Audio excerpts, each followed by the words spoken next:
ஒரு காலத்தில் அதிகாலையிலேயே உடலுக்கு உரம் சேர்த்த நீராகாரம் இப்போது காணாமல் போய்விட்டது. பல காய்கறிகள் கலந்த கூட்டாஞ்சோறு கிராமங்களிலேயே இன்று இல்லை.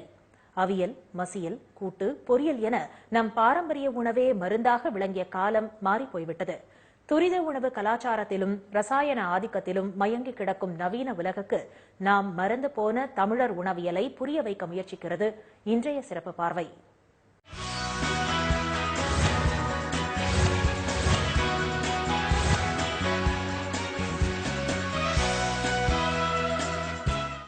பச்சை கீரைகள், காய்கறிகள், சுவைமிக்க உணவாக அவற்றை மாற்ற காத்திருக்கும் மசாலா பொருட்கள்.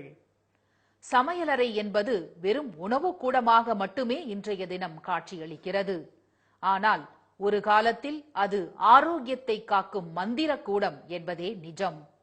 நம் உணவுகள் மட்டுமல்ல, அவற்றை எப்படி சாப்பிட வேண்டும் என்பதற்கும் கணக்கு இருந்த கதை பலர் அறியாதது. மதியம் உணவு சாப்பிட்றப்ப முதல்ல இனிப்பு சாப்பிடணும். இனிப்பு நம்ம என்ன செய்வோம், கடைசியில சாப்பிடுவோம். அப்படி இல்லாம முதல்ல இனிப்பு சாப்பிடணும். இனிப்பை சாப்பிட்டுட்டு சாதம், காய்கறிகள், புளிப்பு, கார்ப்பு அடங்கிய உணவுப் பொருட்களை நடுவுல சாப்பிடணும். கடைசியில துவர்ப்பு, புளிப்பு உடைய ஊறுகாய் வகைகள், அதையும் புளித்த மோரையும் சேர்த்து சாப்பிட்றப்ப இந்த இரண்டாவது சாப்பிட்ட காரம், உப்பு சேர்ந்த உணவுப் பொருட்களும் சேர்ந்து டைஜஷன் நம்மளுக்கு கிடைக்கும். அகத்தை சீராக்கும் சீரகத்துடன் கொத்தமல்லி சாறும் உப்பும் கலந்து பருகினால் தீரா வயிற்று வலியும் தீரும். விடாமல் இருமிக்கொண்டே இருப்பவர்கள் மிளகையும் மஞ்சளையும் தூளாக்கி பாலில் கலந்து ஒரு வாரம் குடித்தால் போதும், இருமலும் சளியும் மாயமாகிவிடும். பருத்திப்பாலோ குடல் புண்ணை ஆற்றும். பீட்ரூட்டால் இரத்த அணுக்கள் அதிகரிக்கும். பிள்ளைகளை மெலிய வைக்கும் வயிற்றுப்பூச்சியை வெளியேற்ற தேங்காய்பால் அருமருந்து. ஸ்கூல் போற குழந்தைங்களுக்குலாம் இப்ப 3 மாசத்துக்கு ஒரு டீவார்மிங் பண்ணணும்னு சொல்றாங்க. அது டீவார்மிங் பண்றதுக்கு, அதாவது பூச்சிகளை அழிக்கிறதுக்கு தேங்காய் பால் மிக சிறந்த உணவு. தேங்காய் பால் எடுத்து அதை கொஞ்சம் பனவெல்லம் அல்ல பனங்கற்கண்டு அந்த மாதிரி கலந்து குழந்தைகளுக்கு மாசத்துக்கு ஒரு தடவை கொடுக்கும்போது அதுல வயிற்றுல இருக்கிற கிருமிகள் எல்லாம் தேங்காய் பால் அழிச்சிடுது. அது இல்லாம நல்ல சத்தும் கிடைக்குது.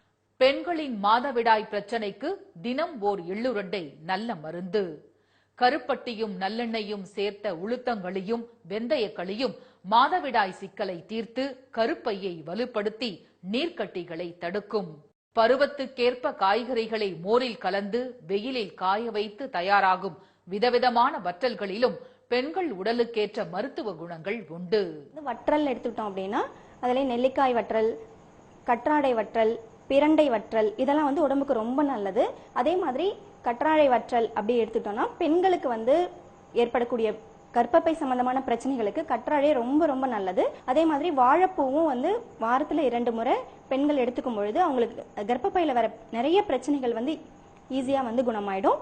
உடல் பருமன் குறைய ஆசைப்படுவோர் தினமும் சாப்பிடுவதற்கு அரை மணி நேரம் முன் லவங்கப்பட்டை தூள், தேன் இரண்டையும் தண்ணீரோடு கலந்து காலையும் இரவும் குடித்து வந்தால் எடை வேகமாக குறையும். நெல்லிக்காய் நோய் எதிர்ப்பு சக்தியை அதிகரிக்கும். மணத்தக்காளி, அகத்தி, காசினி என கீரைகள் தருவதோ ஏராளம். இஞ்சி, பூண்டு, சீரகம் சேர்த்த ரசம் அரிய சீரண மருந்து. அலட்சியமாக நாம் தினமும் ஒதுக்கும் கருவேப்பிலை தரும் பலன்களோ நினைத்து கூட பார்க்க முடியாதது. கருவேப்பிலை நம்ம தாளிச்சு தூக்கி போட்டுறோம். ஆனா அந்த கருவேப்பிலைனால பாத்தீங்கன்னா குழந்தைங்களோட பித்த பைகள்லாம் பாத்தீங்கன்னா நல்ல சுரப்பிகள்லாம் நல்லா இருக்கும். பின்னாடி ஃபியூச்சர்ல குழந்தைங்க நல்ல ஆரோக்கியமா இருப்பாங்க. குழந்தைங்களுக்கு வாரத்துக்கு ஒரு முறையாவது துவையல் அரைத்து, அந்த காலத்துல பாத்தீங்கன்னா கருவேப்பிலை துவையல் அரைச்சு கொடுப்பாங்க, புதினா துவையல் அரைச்சு கொடுப்பாங்க. வாழைத்தண்டு சிறுநீரக கல் நீக்கும். நல்லெண்ணெய் உணவில் சேர்ப்பது ஆரோக்கியத்தை காக்கும். வெங்காயத்தை பச்சையாய் சாப்பிட்டால் கொலஸ்ட்ரால் குறையும், புற்றுநோய் வரவிடாமல் தடுக்கும். அனைத்து மருத்துவ குணங்களும் கொண்ட அருமருந்தான பூண்டை தவிர்ப்போர் தவறு செய்தவர்களாகிறார்கள். இப்படி வீட்டிலேயே உணவாய் உடன் இருக்கிறது பக்க விளைவுகளற்ற மருத்துவ குவியல். இந்த செலவுகளற்ற அஞ்சரை பெட்டி மருத்துவத்தை அலட்சியப்படுத்திவிட்டு ஸ்பெஷலிஸ்டுகளை தேடி பணத்துடன் நாம் ஓடிக்கொண்டிருப்பதுதான் விசித்திரம். சன் செய்திகளுக்காக எஸ். குமரன் மற்றும் திருமேனி சரவணன்.